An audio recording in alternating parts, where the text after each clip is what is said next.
نبينا أبي القاسم محمد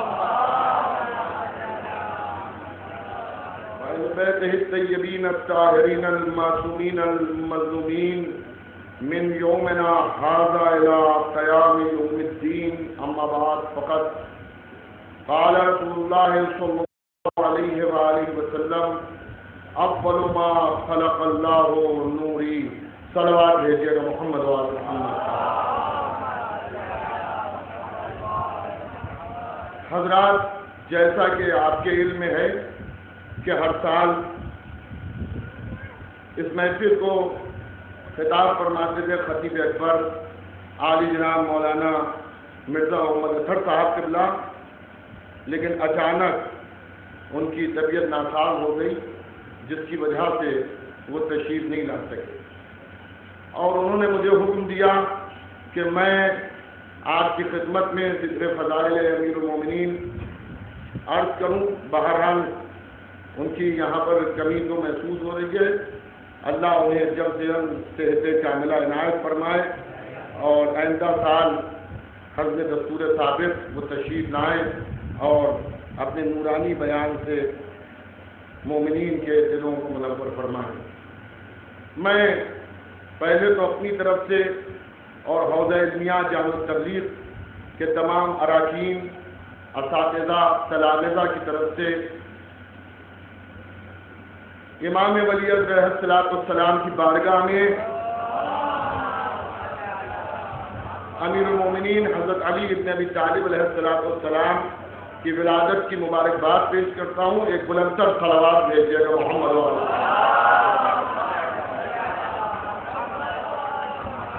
حضور ختمی مرتبہ محمد مصطفیٰ صلی اللہ علیہ وآلہ